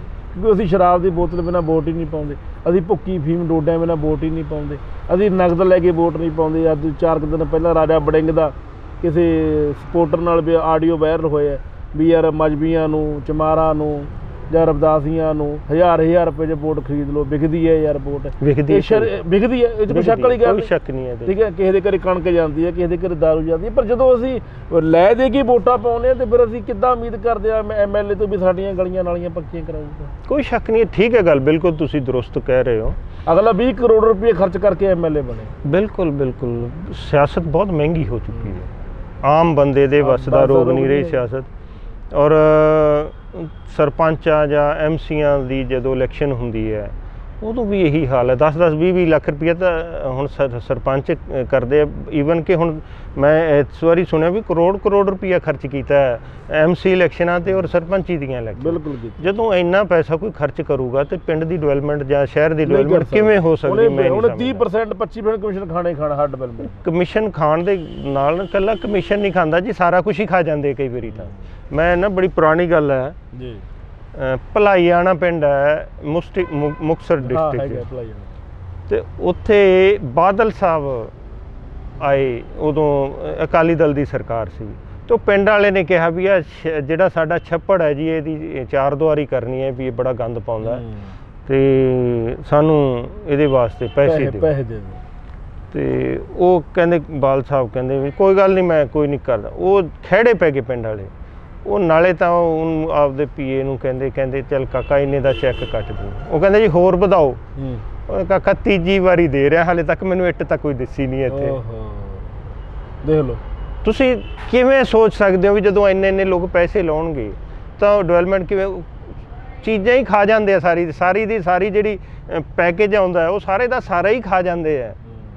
ਕਮਿਸ਼ਨ ਤਾਂ ਬਹੁਤ ਦੂਰ ਦੀਆਂ, ਹਾਂ ਕਮਿਸ਼ਨ ਵੰਡੇ ਜਾਂਦੇ ਆ, ਉਹਦੇ 'ਚ BDO ਦਾ ਕਮਿਸ਼ਨ, ਉਹਦੇ 'ਚ ਸਰਪੰਚ ਦਾ, ਉਹਦੇ 'ਚ MLA ਦਾ ਕਮਿਸ਼ਨ ਵੰਡੇ ਜ਼ਰੂਰ ਜਾਂਦੇ ਆ, ਪਰ ਉਹ ਸਾਰੇ ਦੇ ਸਾਰੇ 'ਚੋਂ ਵੰਡੇ ਜਾਂਦੇ ਆ। ਅੱਛਾ ਬਰਾੜ ਸਾਹਿਬ, ਇੱਕ ਹੋਰ ਵੀ ਗੱਲ ਹੈਗੀ ਹੈ, ਤੁਹਾਡੀ ਵੋਟ, ਤੁਸੀਂ ਪੋਲੀਟੀਕਲੀ ਬਾਹਰ ਆ ਜਾਓ ਵੀ ਤੁਸੀਂ ਕਾਂਗਰਸੀ ਹੋ, ਤੁਸੀਂ ਐਜ਼ ਏ ਵੋਟਰ ਗੱਲ ਕਰਦੇ, ਮੁੱਖ ਮੰਤਰੀ ਭਗਵੰਤ ਮਾਨ ਵਧੀਆ, ਸੁਖਬੀਰ ਬਾਦਲ ਵਧੀਆ, ਚਰਨਜੀਤ ਚੰਨੀ ਵਧੀਆ ਜਾਂ ਕੈਪਟਨ ਅਮਰਿੰਦਰ ਸਿੰਘ ਵਧੀਆ ਨੇ, ਤੁਹਾਡੀ ਵੋਟ ਕਿੱਧਰ ਜਾਂਦੀ ਹੈ? ਦੇਖੋ, ਜਿੱਥੋਂ ਤੱਕ ਪਾਰਟੀ ਦੀ ਗੱਲ ਨਹੀਂ ਕਰਨੀ ਵੀ ਤੁਸੀਂ ਕਾਂਗਰਸੀ ਹੋ, ਵੀ ਤੁਸੀਂ ਇਹ ਨਹੀਂ ਕਹਿਣਾ ਕਿ ਮੈਂ ਕਾਂਗਰਸੀ ਤੇ ਮੈਂ ਕਾਂਗਰਸ ਨੂੰ ਵੋਟ ਪਾਉਣੀ ਹੈ। ਐਜ਼ ਏ ਵੋਟਰ ਤੁਹਾਡਾ ਹਿਊਮਨ ਬੀਇੰਗ ਤੁਹਾਡੀ ਕੀ ਕਹਿੰਦੀ ਸੋਚ ਕੀ ਹੈ? ਨਹੀਂ ਹੈ ਤਾਂ ਦੇਖੋ ਮੈਂ ਕਾਂਗਰਸੀ ਹਾਂ, ਸਿੱਧੀ ਜੀ ਗੱਲ। ਉਹ ਤਾਂ ਕੋਈ ਸ਼ੱਕ ਨਹੀਂ। ਹਾਲਾਂਕਿ ਕਾਂਗਰਸ ਸਾਡੀ ਡੁੱਬ ਰਹੀ ਹੈ ਔਰ ਮੈਨੂੰ ਬਹੁਤ ਦੁੱਖ ਹੈ ਇਸ ਚੀਜ਼ 'ਤੇ। ਬਿਲਕੁਲ। ਨਾ ਤਾਂ ਸੈਂਟਰ ਲੈਵਲ 'ਤੇ ਕੋਈ ਇਹਦੀ ਦੇਖ ਰੇਖ ਹੋ ਰਹੀ ਹੈ, ਕਿਉਂਕਿ ਕਾਂਗਰਸ ਪਾਰਟੀ ਗਾਂਧੀ ਪਰਿਵਾਰ ਦੇ ਅਧੀਨ ਹੋ ਚੁੱਕੀ ਹੈ ਔਰ ਉਹਦੀਆਂ ਵਿਸਾਖੀਆਂ 'ਤੇ ਖੜੀ ਹੈ, ਔਰ ਕੋਈ ਵੀ ਇਹ ਸੋਚਣ ਨੂੰ ਜਾਂ ਤਿਆਰ ਵੀ ਨਹੀਂ ਹੈ ਔਰ ਕੋਸ਼ਿਸ਼ ਵੀ ਨਹੀਂ ਕਰ ਰਿਹਾ ਵੀ ਅਸੀਂ ਇਸ 'ਚੋਂ ਬਾਹਰ ਕੱਢੀਏ ਕਾਂਗਰਸ ਪਾਰਟੀ। ਮੈਨੂੰ ਬਹੁਤ ਦੁੱਖ ਹੁੰਦਾ ਜਦੋਂ ਇਹ ਹਾਲਾਤ, ਕਿਉਂਕਿ ਮੈਂ ਪਿਛਲੇ 30 ਸਾਲਾਂ ਤੋਂ ਕਾਂਗਰਸ ਨਾਲ ਜੁੜਿਆ ਹੋਇਆ। ਤਾਂ ਹੁਣ ਜੇ ਤੁਸੀਂ ਪਾਰਟੀ ਤੋਂ ਬਾਹਰਲੀ ਗੱਲ ਕਰਦੇ ਹੋ, ਐਜ਼ ਏ ਵੋਟਰ, ਹਾਲਾਂਕਿ ਮੈਂ ਵੋਟ ਤਾਂ ਕਿਸ ਨੂੰ ਪਾਵਾਂਗਾ ਜਾਂ ਨਹੀਂ ਪਾਵਾਂਗਾ ਉਹ ਵੱਖਰੀ ਗੱਲ ਹੈ, ਲੇਕਿਨ ਮੈਂ ਇਹ ਕਹਿ ਸਕਦਾ ਵੀ ਸੁਖਬੀਰ ਬਾਦਲ ਜਾਂ ਚਰਨਜੀਤ ਸਿੰਘ ਚੰਨੀ ਨੂੰ ਲੋਕ ਪਰਖ ਚੁੱਕੇ, ਤਾਂ ਨਵਾਂ ਚਿਹਰਾ ਪਰਖਣ ਦੀ ਲੋੜ ਹੈ। ਉਹ ਕੋਈ ਵੀ ਹੋ ਸਕਦਾ। ਤੁਸੀਂ ਦੱਬੀ ਜ਼ਬਾਨ ਨਾਲ ਨਾਂ ਨਹੀਂ ਲੈਣਾ ਚਾਹੁੰਦੇ ਹੋ? ਨਹੀਂ, ਮੈਂ ਨਾਂ ਨਹੀਂ ਲੈ ਰਿਹਾ ਜਾਂ ਨਹੀਂ ਲੈਣਾ ਜਾਂ ਲਵਾਂਗਾ ਵੀ ਨਹੀਂ। ਬਿਲਕੁਲ। ਲੇਕਿਨ ਪਰਖੇ ਹੁੰਦੇ ਹੋਏ ਬੰਦਿਆਂ ਨੂੰ ਦੁਬਾਰਾ ਪਰਖਣ ਦਾ ਮੈਨੂੰ ਨਹੀਂ ਲੱਗਦਾ ਬਾਰ-ਬਾਰ ਪਰਖਣ ਦੀ ਲੋੜ ਨਹੀਂ ਹੁੰਦੀ। ਉਹ ਦੋਨਾਂ ਨੇ ਲੁੱਟਿਆ ਬੇਸਿਕਲੀ। ਔਰ ਤੁਸੀਂ ਇੱਕ ਚੀਜ਼ ਮੈਂ ਹੈਰਾਨ ਹੈ, ਪੰਜਾਬ ਦਾ ਇਤਿਹਾਸ ਰਿਹਾ ਵੀ ਪੰਜਾਬ 'ਚ ਕਦੇ ਵੀ ਕਿਸੇ ਵੀ ਮੁੱਖ ਮੰਤਰੀ ਨੇ 2 ਥਾਵਾਂ ਤੋਂ ਚੋਣ ਨਹੀਂ ਲੜੀ। ਇਹਦਾ ਡਰ ਹੈ। ਚੋਣ 2 ਥਾਵਾਂ ਤੋਂ ਚੋਣ ਲੜ ਕੇ ਕੋਈ ਮੁੱਖ ਮੰਤਰੀ ਬਣਿਆ ਹੋਵੇ ਉਹ ਬਾਅਦ ਦੀਆਂ ਉਹ ਅਲੱਗ ਚੀਜ਼ ਹੈ, ਲੇਕਿਨ ਮੁੱਖ ਮੰਤਰੀ ਹੁੰਦਿਆਂ ਹੋਇਆਂ 2 ਥਾਵਾਂ ਤੋਂ ਚੋਣ ਲੜਨਾ ਇੱਕ ਵਿਡੰਬਣਾ ਹੀ ਹੈ। ਇਹ ਸਮਝ ਨਹੀਂ ਆਈ ਵੀ ਚੰਨੀ ਭਦੌੜ ਤੋਂ ਵੀ, ਚਮਕੌਰ ਸਾਹਿਬ ਤੋਂ ਵੀ। ਸ਼ਾਇਦ ਹਾਈ ਕਮਾਂਡ ਨੂੰ ਵੀ ਇਸ ਚੀਜ਼ ਦਾ ਡਰ ਹੈ ਤੇ ਚਰਨਜੀਤ ਸਿੰਘ ਚੰਨੀ ਨੂੰ ਵੀ ਇਹ ਡਰ ਹੈ ਵੀ ਮੈਂ ਚਮਕੌਰ ਸਾਹਿਬ ਹਲਕੇ ਤੋਂ ਹਾਰ ਰਿਹਾ। ਚਮਕੌਰ ਸਾਹਿਬ ਦੇ ਵਿੱਚ ਵਿਰੋਧ ਕਾਫੀ ਹੈ। ਮੈਨੂੰ ਜ਼ਿਆਦਾ ਨਹੀਂ ਪਤਾ, ਲੇਕਿਨ ਸੁਣਨ 'ਚ ਜੋ ਕਾਂਗ ਸਾਹਿਬ ਵੀ ਜ਼ੋਰ ਲਾ ਰਹੇ, ਕਾਂਗ ਸਾਹਿਬ ਦੀ ਕਾਫੀ ਵੋਟ ਆ, ਜ਼ੋਰ ਲਾ ਰਹੇ ਪੂਰਾ। ਕਾਂਗ ਸਾਹਿਬ ਦੀ 5-7 ਹਜ਼ਾਰ ਵੋਟ ਪੱਕੀ ਵੋਟ ਹੈ, ਪੱਕੀ ਵੋਟ ਹੈ ਜਿਹੜੀ ਤੋੜਨਗੇ। ਹਾਂ, ਕੁਝ ਕਿਸਾਨ ਤੋੜ ਦੇਣਗੇ, ਕੁਝ ਕਿਸਾਨ ਤੋੜਨਗੇ। ਤੇ ਔਰ ਜਿਤਨਾ ਮੈਂ ਹੈਰਾਨ ਹੈ ਵੀ ਜੇ ਲੈਣੀ ਸੀ ਦੂਜੀ ਸੀਟ ਤਾਂ ਸੇਫ ਸੀਟ ਤਾਂ ਲੈਣੀ ਚਾਹੀਦੀ ਸੀ। ਉਹ ਸੀਟ ਲੈ ਲਈ ਜਿੱਥੋਂ ਜਿਤਨਾ ਅਸੰਭਵ ਹੈ, ਜਿੱਥੋਂ ਚਰਨਜੀਤ ਸਿੰਘ ਚੰਨੀ ਦਾ ਜਿਤਨਾ ਅਸੰਭਵ ਹੈ, ਜਿੱਤ ਹੀ ਨਹੀਂ ਸਕਦੇ ਉੱਥੋਂ ਤਾਂ। ਉਹ ਲੋਕ, ਮੈਂ ਉਸ ਏਰੀਏ ਨੂੰ ਦੇਖਿਆ ਜਾ ਕੇ, ਉਹ ਲੋਕ ਆਮ ਆਦਮੀ ਪਾਰਟੀ ਔਰ ਭਗਵੰਤ ਮਾਨ ਦੇ ਦੀਵਾਨੇ ਹੈ, ਦੀਵਾਨੇ ਆ ਉੱਥੋਂ ਦੇ ਲੋਕ। ਮੈਂ ਹੈਰਾਨ ਸੇ ਵਰਗੇ ਨਹੀਂ ਜਿੱਤੇ ਜਿਹੜੇ ਦਿੱਗਜ ਲੀਡਰ ਉਸ ਇਲਾਕੇ ਚੋਂ ਕਈ ਲੱਖ ਵੋਟਾਂ ਤੇ ਹਾਰ ਗਏ। ਮੈਂ ਹੈਰਾਨ ਹਾਂ ਵੀ ਮੈਨੂੰ ਨਹੀਂ ਪਤਾ ਵੀ ਹਾਲਾਂਕਿ ਭਗਵੰਤ ਮਾਨ ਨੇ ਸਾਡੇ ਨਾਲ ਕੁਛ ਚਿਰ ਕੰਮ ਕੀਤਾ, ਲੇਕਿਨ ਉਹਦੀ ਕੀ ਸਟ੍ਰੈਟਜੀ ਹੋਊ ਜਾਂ ਕੀ ਉਹ ਕਰੂਗਾ ਜਾਂ ਨਹੀਂ ਕਰੂਗਾ ਉਹ ਮੈਨੂੰ ਨਹੀਂ ਪਤਾ। ਲੇਕਿਨ ਚਰਨਜੀਤ ਸਿੰਘ ਚੰਨੀ ਨੇ ਇੰਨਾ ਗਲਤ ਫੈਸਲਾ ਕਿਵੇਂ ਲੈ ਲਿਆ, ਮੇਰੀ ਸਮਝ ਤੋਂ ਬਾਹਰ ਹੈ। ਬਿਲਕੁਲ। ਅਸਲ 'ਚ ਪਤਾ ਕੀ ਗੱਲ ਆ, ਉਹੀ ਤੁਹਾਡੀ ਪਿਛਲੀ ਗੱਲ ਮੈਂ ਰਿਪੀਟ ਕਰਨ ਲੱਗਿਆ। ਚਰਨਜੀਤ ਚੰਨੀ ਵਿਸਾਖੀਆਂ ਦੇ ਸਹਾਰੇ ਚੱਲਦੇ ਆ। ਉਹ ਜਿਵੇਂ ਉਹ ਹਾਈ ਕਮਾਂਡ ਕਹਿੰਦੀ ਉਵੇਂ ਮੰਨੀ ਜਾਂਦਾ। ਹਾਲਾਂਕਿ ਜਦੋਂ ਦੇਸ਼ ਦੇ ਪ੍ਰਧਾਨ ਮੰਤਰੀ ਪੰਜਾਬ ਦੇ ਵਿੱਚ ਆਏ ਸੀ, ਇਹ ਪ੍ਰੋਟੋਕੋਲ ਹੈ ਕਿ ਮੁੱਖ ਮੰਤਰੀ ਨੂੰ ਉੱਥੇ ਬੁੱਕੇ ਲੈ ਕੇ ਜਾਣਾ ਚਾਹੀਦਾ ਸੀ, ਪਰ ਮਨਪ੍ਰੀਤ ਬਾਦਲ ਗਿਆ, ਇਹ ਆਪ ਗਿਆ ਨਹੀਂ। ਔਰ ਮਨਪ੍ਰੀਤ ਬਾਦਲ ਵੀ ਬਿਨਾਂ ਬੁੱਕਿਆਂ ਤੋਂ ਗਿਆ, ਮਤਲਬ ਸਵਾਗਤ ਵੀ ਕੀਤਾ ਤੇ ਮੀਂਗਣਾ ਘੋਲ ਕੇ ਕੀਤਾ। ਇਹ ਕੋਈ ਚੰਗੀ ਗੱਲ ਨਹੀਂ, ਇਹ ਕੋਈ ਅੱਛੀ ਗੱਲ ਨਹੀਂ ਸੀ ਕਿ ਦੇਸ਼ ਦਾ ਪ੍ਰਧਾਨ ਮੰਤਰੀ ਪੰਜਾਬ 'ਚ ਆਵੇ। ਉਹ ਆਉਂਦਾ ਤਾਂ ਕੁਝ ਦੇ ਕੇ ਜਾਂਦਾ, ਲੈ ਕੇ ਨਹੀਂ ਸੀ ਉਹਨੇ ਜਾਣਾ। ਸਾਡਾ ਕਨਸਟੀਟਿਊਸ਼ਨ ਕਹਿੰਦਾ ਵੀ ਹਰ ਇੱਕ ਨੂੰ ਆਪਣੀ ਗੱਲ ਕਹਿਣ ਦਾ ਅਧਿਕਾਰ ਹੈ। ਬਿਲਕੁਲ। ਜੇ ਉਹ ਇੱਥੇ ਕੋਈ ਰੈਲੀ ਕਰਨਾ ਚਾਹੁੰਦੇ ਸੀ ਤਾਂ ਉਹਨਾਂ ਨੂੰ ਕਰਨ ਦੇਣ ਦਾ ਪੂਰਾ ਹੱਕ, ਉਹਨਾਂ ਨੂੰ ਅਧਿਕਾਰ ਸੀ। ਨਹੀਂ, ਬੰਦੇ ਰੋਕੇ ਗਏ, ਉਹ ਵੀ ਮੈਨੂੰ ਪਤਾ ਹੈ, ਬੰਦੇ ਰੋਕੇ ਗਏ, ਬੰਦੇ ਬੱਸਾਂ ਰੋਕੀ ਜਾਂਦੀਆਂ, ਇਹਦੇ 'ਚ ਕੋਈ ਦੋ ਰਾਏ ਨਹੀਂ। ਲੇਕਿਨ ਉਸ ਦਿਨ ਇੱਕ ਪ੍ਰੋਟੋਕੋਲ ਦੇ ਹਿਸਾਬ ਨਾਲ ਮੁੱਖ ਮੰਤਰੀ ਦਾ ਉੱਥੇ ਹੋਣਾ ਜ਼ਰੂਰੀ ਸੀ, ਕਿਉਂਕਿ ਇਹ ਨਹੀਂ ਸੋਚਣਾ ਚਾਹੀਦਾ ਵੀ ਕਿਹੜੀ ਪਾਰਟੀ ਦਾ ਪ੍ਰਧਾਨ ਮੰਤਰੀ ਹੈ। ਉਹ ਸਾਡੇ ਦੇਸ਼ ਦਾ ਪ੍ਰਧਾਨ ਮੰਤਰੀ, ਸਾਡਾ ਪ੍ਰਧਾਨ ਮੰਤਰੀ। ਸਾਡੇ ਪ੍ਰਧਾਨ ਮੰਤਰੀ ਵਾਸਤੇ ਸਾਡਾ ਸਵਾਗਤ ਕਰਨਾ ਬਣਦਾ। ਅਸੀਂ ਉਹਨਾਂ ਦਾ ਵਿਰੋਧ ਕਰਨਾ, ਤੁਸੀਂ ਅਖਬਾਰਾਂ 'ਚ ਕਰੋ, ਟੈਲੀਵਿਜ਼ਨਾਂ 'ਤੇ ਕਰੋ, ਜਿਵੇਂ ਹੋਰ ਬੜੇ ਰਸਤੇ ਆ, ਜਿਵੇਂ ਮਰਜ਼ੀ ਵਿਰੋਧ ਕਰੋ, ਲੇਕਿਨ ਜਿੱਥੇ ਉਹ ਸਾਡਾ ਗੈਸਟ ਹੈ, ਸਾਡੇ ਪ੍ਰਧਾਨ ਮੰਤਰੀ ਸਾਡੇ ਮਹਿਮਾਨ ਨੇ, ਉੱਥੇ ਉਹਨਾਂ ਦੀ ਮਹਿਮਾਨ ਨਵਾਜੀ ਕਰਨੀ ਬਣਦੀ ਹੈ। ਉਦੋਂ ਬਾਅਦ ਇਕੱਠ ਨਹੀਂ ਹੋਇਆ, ਮੀਂਹ ਪੈਣ ਲੱਗ ਗਿਆ, ਉਹ ਇੱਕ ਵੱਖਰਾ ਵਿਸ਼ਾ ਹੈ ਵੀ ਉਹ ਗਏ ਨਹੀਂ ਗਏ, ਕਿਉਂ ਗਏ, ਕੀ ਹੋਇਆ, ਉਹ ਇੱਕ ਵੱਖਰਾ ਵਿਸ਼ਾ ਹੈ। ਲੇਕਿਨ ਇਹਨਾਂ ਦਾ ਉੱਥੇ ਸਵਾਗਤ ਕਰਨਾ ਬਣਦਾ ਸੀ। ਔਰ ਇੱਕ ਗਲਤ ਸੋਚ ਵੱਲ ਜਾ ਰਹੀ ਹੈ ਸਿਆਸਤ, ਇਹ ਨਹੀਂ ਹੋਣਾ ਚਾਹੀਦਾ। ਬਿਲਕੁਲ। ਅੱਛਾ ਬਰਾੜ ਸਾਹਿਬ, ਆਖਰੀ ਸਵਾਲ ਮੇਰਾ ਇਹ ਹੈ ਵੀ ਪੰਜਾਬ ਮਾਡਲ ਨਵਜੋਤ ਸਿੰਘ ਸਿੱਧੂ ਦਾ ਜ਼ਿਆਦਾ ਬੈਟਰ ਹੈ ਜਾਂ ਭਗਵੰਤ ਮਾਨ? ਮੇਰੇ ਹਿਸਾਬ ਦੇ ਨਾਲ ਭਗਵੰਤ ਮਾਨ ਇੱਕ ਯਥਾਰਥ ਦੀ ਗੱਲ ਕਰ ਰਿਹਾ, ਤੱਥਾਂ ਦੀ ਗੱਲ ਕਰ ਰਿਹਾ ਵੀ ਯਾਰ ਇਦਾਂ ਅਸੀਂ ਕਰ ਦਿਆਂਗੇ। ਨਵਜੋਤ ਸਿੰਘ ਸਿੱਧੂ ਪਾਣੀ 'ਚ ਡਾਂਗਾ ਮਾਰ ਰਿਹਾ ਵੀ ਸਕੂਟਰੀ ਦੇ ਦਿਆਂਗੇ, ਸਾੜੀਆਂ ਦੇ ਦਿਆਂਗੇ, 2000 ਰੁਪਈਆ ਮਹੀਨਾ ਦੇ ਦਿਆਂਗੇ, ਅਸੀਂ ਐਂ ਕਰ ਦਿਆਂਗੇ, ਅਸੀਂ ਉਹ ਕਰ ਦਿਆਂਗੇ। ਹੁਣ ਇੱਕ ਹੋਰ ਬਿਆਨ ਦੇਤਾ ਉਹਨੇ, ਘੜੰਮ ਪਾਤਾ ਵੀ ਜੇ ਮੈਂ ਪੰਜਾਬ ਮਾਡਲ ਲਾਗੂ ਨਾ ਕਰ ਸਕਿਆ ਮੈਂ ਸਿਆਸਤ 'ਚੋਂ ਅਸਤੀਫਾ ਦੇ ਦੂੰਗਾ। ਹਾਲਾਂਕਿ ਇਹ ਬਿਆਨ ਬਹੁਤ ਸਾਰੇ ਲੀਡਰਾਂ ਨੇ ਪਹਿਲਾਂ ਦਿੱਤੇ ਨੇ, ਪਰ ਅੱਜ ਤੱਕ ਉਹ ਸਿਆਸਤ 'ਚ ਬੈਠੇ ਨੇ, ਸੁਖਪਾਲ ਸਿੰਘ ਖਹਿਰੇ ਵਰਗੇ।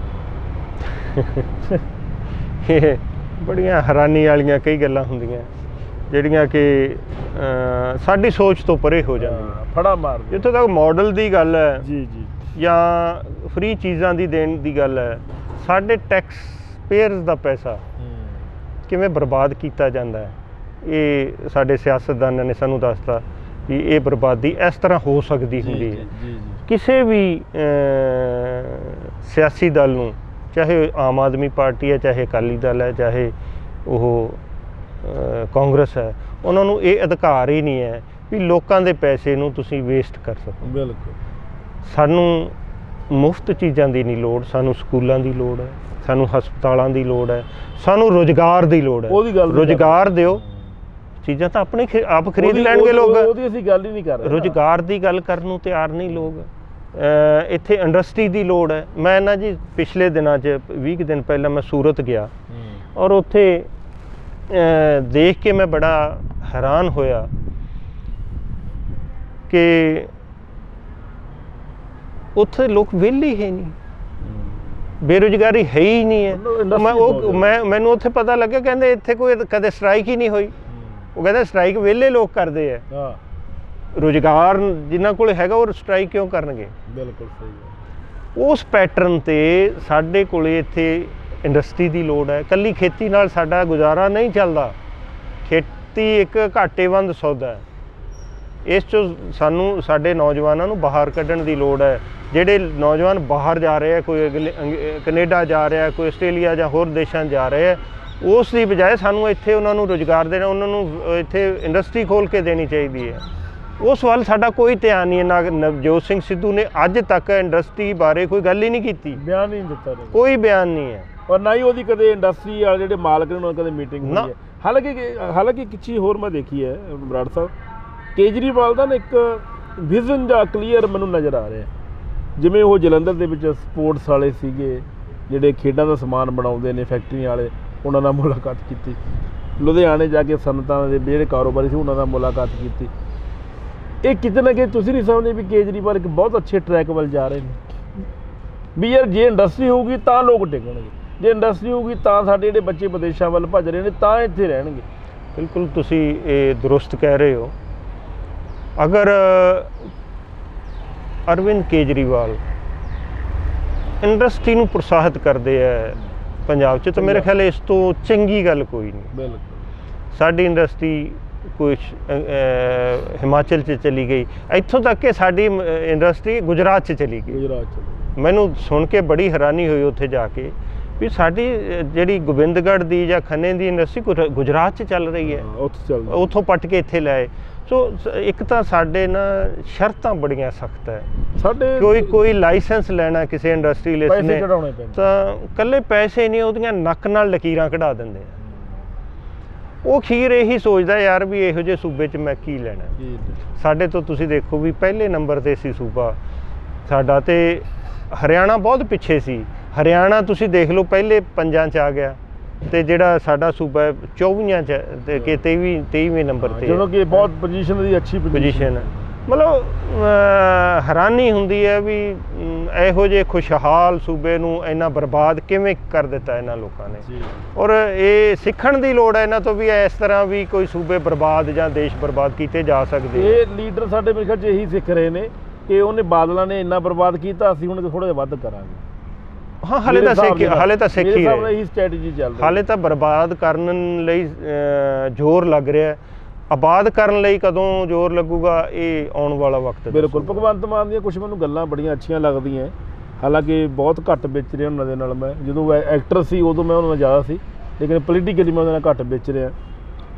ਉਹ ਕਹਿੰਦਾ ਵੀ ਸਕੂਲਾਂ ਦੇ ਵਿੱਚ ਮਾਸਟਰ ਜਿਹੜੇ ਨੇ ਕਿਤੇ ਪਹਿਲੀ ਗਿਣਤੀ ਬੜੀ ਘੱਟ ਹੈ, ਜਿਹੜੇ ਹੈਗੇ ਨੇ ਉਹ ਟੈਂਕੀਆਂ ਚੜ੍ਹੇ ਹੋਏ ਨੇ।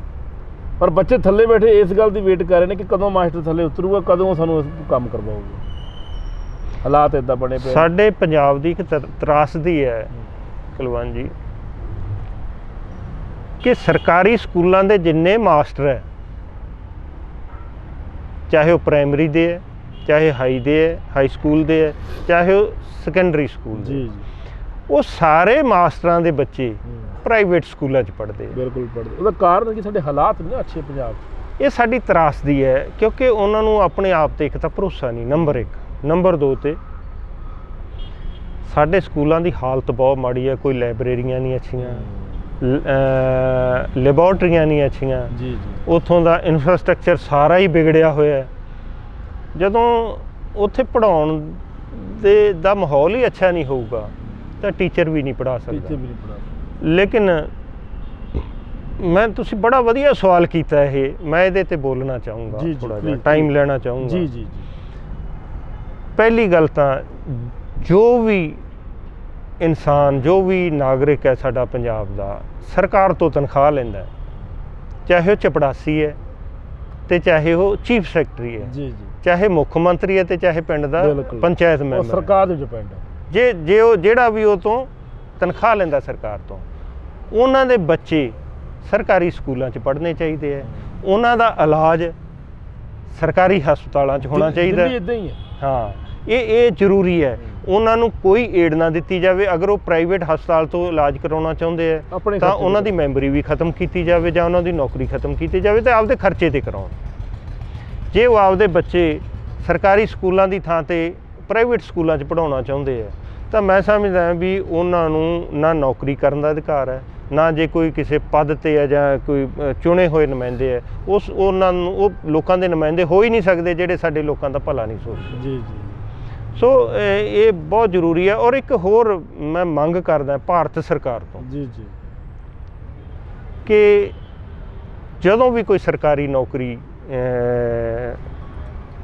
ਐਡਵਰਟਾਈਜ਼ਮੈਂਟ ਕੀਤੀ ਜਾਂਦੀ ਹੈ ਤਾਂ ਉਹਦੇ 'ਚ ਇੱਕ ਕਾਲਮ ਲਿਖਿਆ ਜਾਣਾ ਚਾਹੀਦਾ ਵੀ ਇਹਦੇ ਲਈ ਐਲੀਜੀਬਲ ਉਹੀ ਹੈ ਜਿਹਨੇ 10ਵੀਂ ਸਰਕਾਰੀ ਸਕੂਲ 'ਚੋਂ ਪਾਸ ਕੀਤੀ। ਬਿਲਕੁਲ। ਜਿੰਨਾ ਚਿਰ ਇਹ ਲਾਗੂ ਨਹੀਂ ਹੁੰਦਾ, ਇਹ ਸ਼ਰਤ ਨਹੀਂ ਲਾਗੂ ਹੁੰਦੀ, ਉਹਨਾਂ ਚਿਰ ਅਸੀਂ ਆਪਦੇ ਸਕੂਲਾਂ ਨੂੰ ਸੁਧਾਰ ਹੀ ਨਹੀਂ ਸਕਦੇ। ਸਕੂਲ ਤਾਂ ਸੁਧਰਨਗੇ ਜਿੱਥੇ ਇੱਕ ਚੀਫ ਸੈਕਟਰੀ ਦਾ ਬੱਚਾ ਵੀ ਪੜ੍ਹਦਾ, IAS ਦਾ ਬੱਚਾ ਵੀ ਪੜ੍ਹਦਾ ਹੋਵੇ ਤੇ ਇੱਕ ਚਪੜਾਸੀ ਦਾ ਬੱਚਾ ਵੀ ਪੜ੍ਹਦਾ ਹੋਵੇ। ਸਾਰੇ ਇਕੱਠੇ ਪੜ੍ਹਦੇ ਹੋਣ ਤਾਂ ਗਰੀਬ ਦਾ ਕੋਈ ਪਾੜਾ ਨਾ ਹੋਵੇ। ਤਾਂ ਸਾਡੇ ਗੁਰੂ ਨਾਨਕ ਦੇਵ ਜੀ ਨੇ ਇਹੀ ਕਿਹਾ ਸੀ ਵੀ ਜਾਤ ਪਾਤ ਕੋਈ ਹੈ ਹੀ ਨਹੀਂ, ਹੋਣੀ ਵੀ ਨਹੀਂ ਚਾਹੀਦੀ। ਔਰ ਅਮੀਰ ਗਰੀਬ ਦਾ ਉਹਨਾਂ ਨੇ ਬੜਾ ਵਿੱਦਿਆ ਨੂੰ ਉੱਚਾ ਸਥਾਨ ਦਿੱਤਾ ਸੀ। ਲੇਕਿਨ ਹੁਣ ਹਾਲਾਤ ਹੀ ਬਦਲ ਗਏ, ਲੁੱਟ ਖੋਹ ਸ਼ੁਰੂ ਹੋ ਗਈ। ਸੋ ਅਸੀਂ ਤਾਂ ਹੀ ਸੁਧਾਰ ਸਕਦੇ ਹਾਂ ਆਪਦੇ ਸਕੂਲਾਂ ਨੂੰ ਤੇ ਹਸਪਤਾਲਾਂ ਨੂੰ ਵੀ ਜਿੱਥੇ ਅਮੀਰ ਗਰੀਬ ਸਾਰੇ ਉੱਥੇ ਹਸਪਤਾਲਾਂ 'ਚ ਇਲਾਜ ਕਰਾਉਣ, ਉਹਨਾਂ ਸਕੂਲਾਂ 'ਚ ਸਾਰੇ ਹੀ ਪੜ੍ਹਨ। ਤਾਂ ਅਸੀਂ ਇਹ ਸਾਰੇ ਸਿਸਟਮ ਨੂੰ, ਜਦੋਂ ਸਾਰਾ ਸਿਸਟਮ ਸੁਧਰ ਗਿਆ ਤੇ ਸਾਡੇ ਤੋਂ ਖੁਸ਼ਹਾਲ ਕੋਈ ਹੋ ਹੀ ਨਹੀਂ ਸਕਦਾ। ਬਿਲਕੁਲ।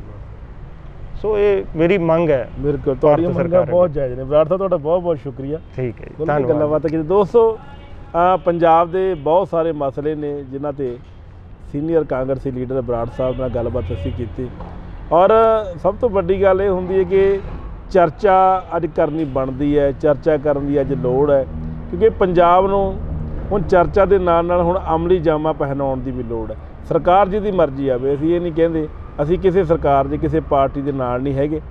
ਅਸੀਂ ਬੇਬਾਕ ਗੱਲ ਕਰਦੇ ਹਾਂ। ਅਸੀਂ ਕਹਿੰਦੇ ਹਾਂ ਵੀ ਪੰਜਾਬ 'ਚ ਜਿਹੜੀ ਵੀ ਸਰਕਾਰ ਆਵੇ ਉਹ ਲੋਕਾਂ ਦਾ ਕੰਮ ਕਰੇ, ਲੋਕਾਂ ਦੇ ਦੁੱਖ ਦਰਦ ਵੰਡਾਵੇ ਔਰ ਲੋਕਾਂ ਨੂੰ ਸਹੀ ਸੇਧ ਦੇ। ਦੋਸਤੋ, ਤੁਹਾਨੂੰ ਸਾਡੀ ਇਹ ਚਰਚਾ ਅੱਜ ਦੀ ਕਿਸ ਤਰ੍ਹਾਂ ਦੀ ਲੱਗੀ? ਆਪਣੇ ਵਿਚਾਰ, ਆਪਣੇ ਸੁਝਾਅ ਸਾਨੂੰ ਜ਼ਰੂਰ ਦੇ ਦਿਆ ਕਰੋ। ਕੱਲ੍ਹ ਫਿਰ ਕਿਸੇ ਨਵੀਂ ਚਰਚਾ ਦੇ ਨਾਲ ਤੁਹਾਡੇ ਰੂਬਰੂ ਹੋਵਾਂਗੇ ਪ੍ਰੋਗਰਾਮ ਪੱਖ ਦੇ ਮਸਲੇ ਵਿੱਚ। ਤਦ ਤੱਕ ਲਈ ਸਾਨੂੰ ਇਜਾਜ਼ਤ ਦਿਓ। ਸਤਿ ਸ੍ਰੀ ਅਕਾਲ।